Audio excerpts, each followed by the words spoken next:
今日想同大家傾下跑步時一個好容易忽略，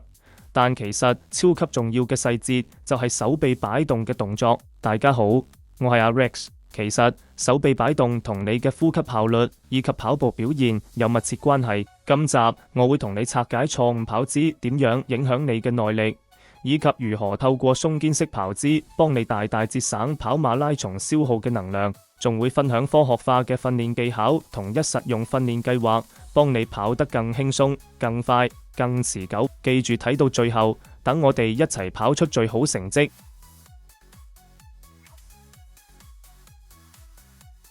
跑步時你有冇試過覺得呼吸唔夠深，好似吸唔到足夠氧氣，結果越跑越喘，越跑越攰？呢個問題好大程度係因為錯誤嘅手臂擺動同跑姿導致嘅。科學研究指出，手臂擺動唔正確會影響上半身嘅穩定性同胸腔嘅開展空間，從而限制橫膈膜嘅活動，令呼吸變得淺而急促，氧氣吸收效率大大降低。當胸腔無法充分擴張，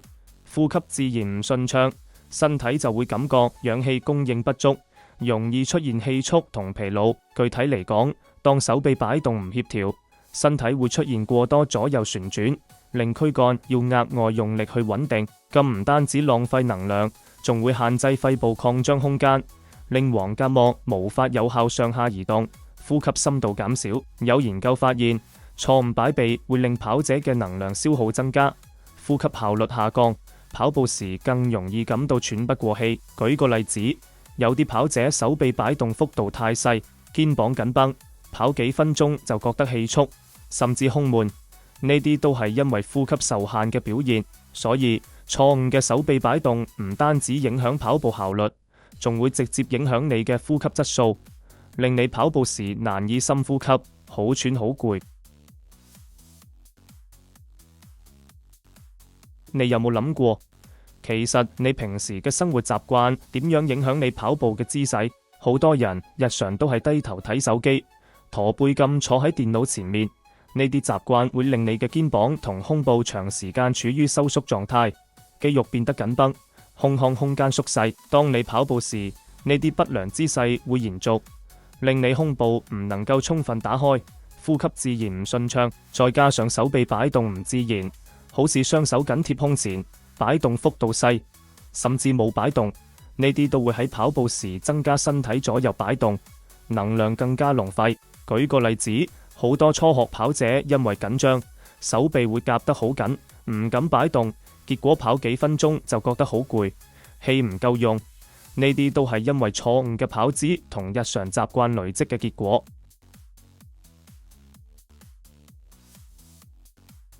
跑步時，上半身同下半身嘅協調性對跑步效率、跑步經濟性有好大影響。簡單嚟講，跑步係一個全身協調嘅運動。手臂擺動唔單止係用嚟保持平衡，更係幫助抵消雙腳交替擺動時身體嘅旋轉力，令軀幹保持穩定。當上下半身協調得好，身體重心嘅位移會較少，能量就唔會被浪費喺不必要嘅左右擺動或者晃動上，跑步時嘅機械效率自然提升。根據2020年發表喺 Journal of Biomechanics 嘅一項研究團隊用加速計測量跑者身體重心嘅三軸向位移，發現跑姿嘅對稱性，即左右身體動作嘅平衡與跑步機械效率呈正相關。換句話講，跑姿越對稱，能量利用越有效率，跑步時消耗嘅氧氣相對較少，跑得就會更輕鬆。相反，如果跑姿唔對稱，好似手臂擺動唔協調，身體左右晃動過大，會增加身體嘅重心偏移，令肌肉要額外用力去穩定身體，能量消耗自然提高，跑步就會更快疲勞。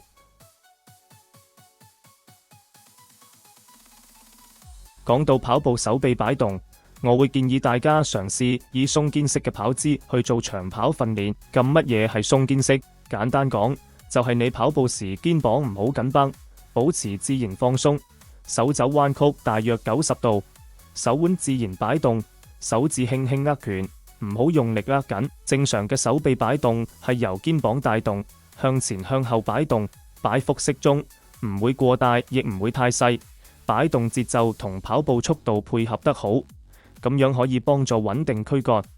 減少身體左右擺動。2014年一項研究 The Metabolic Cost of Human Running is Swinging the Arms Worth It 發現，正常擺臂嘅跑步能量消耗最低，而如果跑步時雙手交叉放喺胸前，又或者擺動幅度係非常之大，能量消耗就會增加3%至13%。呢個係因為不正常擺臂會令身體平衡被破壞，軀幹需要額外用力去穩定，令身體消耗更多能量。舉個例子，如果你用正常擺臂跑步，1小時大約消耗600卡路里，但如果手臂緊貼胸前唔擺動，就可能會消耗多20至80卡路里。雖然唔係好多，但長遠落嚟就會影響馬拉松嘅耐力同速度表現。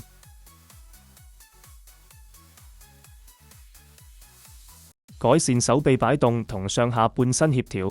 其實係可以利用科學化嘅訓練方法去提升。首先，鬆肩練習好重要，可以做肩膀繞圈、肩膀放鬆伸展，減低肩膀緊繃感。其次，跑步時保持手肘約90度彎曲，手腕自然擺動，唔好用力握拳。呢啲動作可以幫助你保持節奏。再嚟，核心肌群訓練，例如平板支撐、腹肌訓練，可以強化腹部同背部肌肉，幫助你保持挺胸姿勢，減少駝背。仲有協調訓練，例如做手腳交叉擺動嘅動作，或者原地跑時特意加強手臂擺動同腿部配合，提升全身協調性。最後，配合呼吸節奏練習，例如2步吸氣2步呼氣，令你呼吸更深更順暢，跑得更輕鬆。呢啲訓練唔單止令你跑步更有效率，仲可以減少受傷風險，長遠提升馬拉松成績。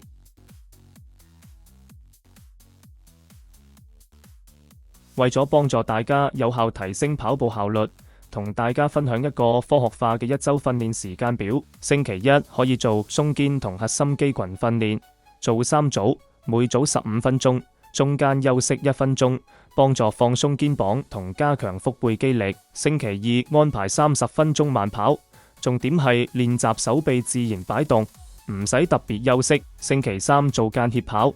，5組，每組3分鐘快跑，之間用2分鐘慢跑休息，提升心肺功能同爆發力。星期四再做核心同協調訓練，4組，每組12分鐘，組間休息1分鐘，強化上下半身配合。星期五進行40分鐘慢跑，配合呼吸節奏練習，保持呼吸順暢。星期六做長距離慢跑60分鐘，提升耐力。最後星期日休息或者做20分鐘輕鬆伸展，促進肌肉恢復。呢個訓練計劃幫助你從多方面提升跑步姿勢同呼吸效率，令你跑得更輕鬆持久。每次訓練記得保持鬆肩，手肘彎曲90度，手腕自然擺動，唔好緊握拳頭，慢慢揾到自己最舒服嘅擺動節奏。跑步時手臂擺動真係唔可以忽視，佢唔單止幫你節省能量，仲係穩定身體、提升呼吸效率嘅關鍵。記住放鬆肩膀，保持正確姿勢，做啱訓練，